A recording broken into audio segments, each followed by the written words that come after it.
que é o BPC e quem tem direito a ele? O BPC é o benefício de prestação continuada, que ele está contido lá na Lei Orgânica da Assistência Social de 1993, e ele dá direito a um salário mínimo, aquelas pessoas que tenham mais de 65 anos e não tenham contribuição previdenciária do INSS, ou para pessoas com deficiência, desde que enquadrados nos critérios da lei em relação à renda per capita familiar, situação de pobreza, extrema pobreza. Valeu, gente, até a próxima! Pessoa soro positivo pode ter acesso ao BPC? Essa é uma questão sempre perguntada e questionada. E sim, é possível. O BPC ele é destinado para pessoas com mais de 65 anos que não tenham contribuição previdenciária ou para pessoas com deficiências. Mas já há jurisprudências e decisões que dizem que quando o HIV é um impeditivo para a continuidade da força de trabalho, para a atividade laboral e a pessoa não tem contribuição no INSS, ela não está na condição de assegurado do INSS, de segurado do INSS. Então, é possível conseguir BPC para pessoas com HIV sim. Valeu, pessoal. Até o próximo vídeo. Eu recebi a seguinte pergunta, eu vou ler aqui. Como funciona o trabalho do assistente social dentro da PNAE-ISM, que é a Política Nacional de Atenção Integral à Saúde da Mulher?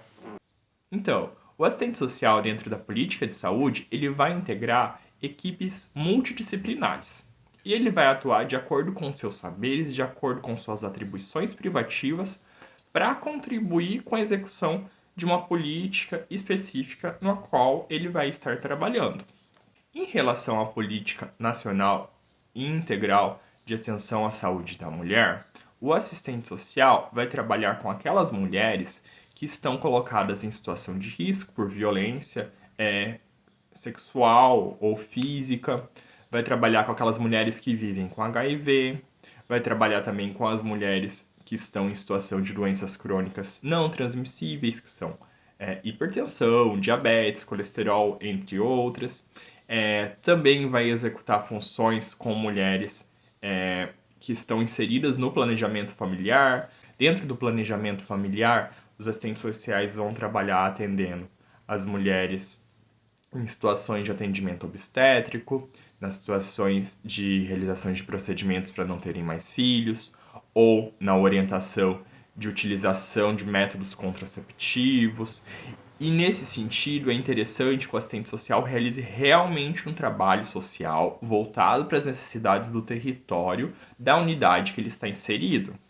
Então dá para trabalhar com grupos, reuniões, dinâmicas, sempre buscando o trabalho preventivo de base da atenção básica em saúde, ou em situações que demandem, por exemplo, o planejamento familiar para acesso a uma laqueadura, um outro procedimento, trabalhar em atendimentos sistêmicos para avaliar aquela família do ponto de vista social. Lembrando que na questão do planejamento familiar, a responsabilidade não é integral ao assistente social, pois o planejamento familiar para acesso à laqueadura, aos procedimentos para não terem mais filhos, essas situações elas são compartilhadas com profissionais de psicologia e com os médicos obstetras. E no atendimento integral às mulheres dentro da política de saúde, é importante que você conheça toda a composição familiar e veja quais são as melhores saídas para aquela família, quais são os encaminhamentos necessários perante a rede de serviços para atendê-la de maneira integral. Pois a gente tem que se lembrar de uma coisa específica. A saúde é biopsicossocial, então a gente não tem só questões biológicas e psicológicas envolvendo a saúde, a gente tem questões sociais. Então, o bem-estar em saúde só é composto por esses 3 meios. Valeu, pessoal, até a próxima! Qual seria a equipe mínima do CRAS? O CRAS ele é um equipamento de proteção social básica dentro da política de assistência social. No CRAS, a gente precisa ter, no mínimo, assistente social, psicólogo, coordenação, equipe administrativa e normalmente vincula-se a esse equipamento o cadastro único. Então a gente precisa ter equipe de entrevistadores e o gestor do Bolsa Família para executar as ações do cadastro único. Valeu, pessoal, até o próximo vídeo. Eu recebi a seguinte pergunta: qual é a equipe do CREAS? O CREAS é um equipamento de proteção social especial de média complexidade da política de assistência social. Ele pode ter uma equipe diferente de acordo com o porte do município ou com a referência de usuários de casos que o CREAS tem. Mas basicamente o CREAS precisa ter assistente social, psicólogo, advogado, coordenador, educador ou orientador social, equipe administrativa e equipe de limpeza. Espero que tenha ficado claro. Valeu! Recebi uma pergunta: o que é uma conferência municipal? Bom, a conferência municipal ela é uma instância dentro do controle social. Nós temos 3 tipos de controle no serviço público, que é o controle interno, que é um órgão, normalmente de uma prefeitura, de um estado, da União. O controle interno ele vai regular as funções da prefeitura, fiscalizando para que nada dê errado, tá?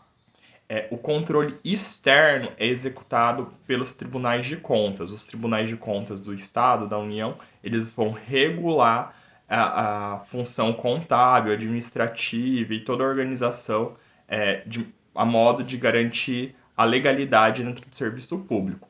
E o controle social é formado pelas instituições, pelos usuários, pelos serviços de maneira geral, que compõem conselhos normalmente.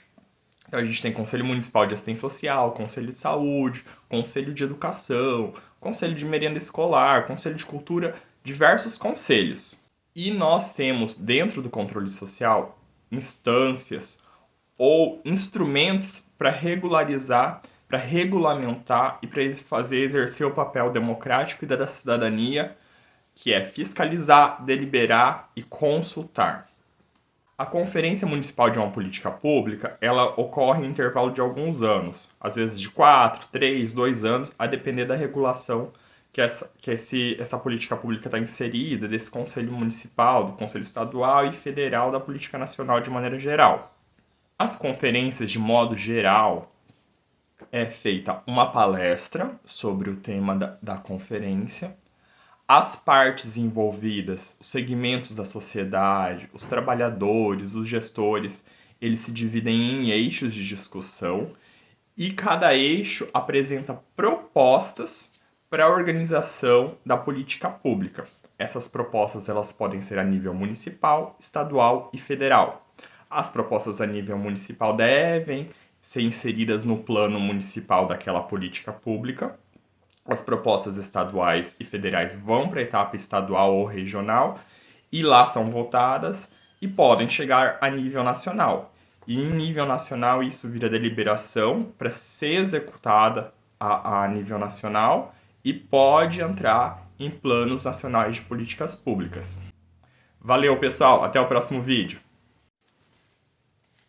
Eu recebi uma pergunta que diz o seguinte: estudantes transexuais, sejam homens ou mulheres, precisam ter alteração no seu documento civil, né, no RG, CPF e outros documentos, para serem chamados com o nome social na chamada? Desde 2018 tem uma resolução do MEC que fala sobre isso. Não é preciso ter alteração no registro civil para ter alteração na chamada. Então o aluno tem o direito a ter a alteração do nome social na chamada, mesmo sem alteração nos documentos civis. Valeu, pessoal! Até a próxima!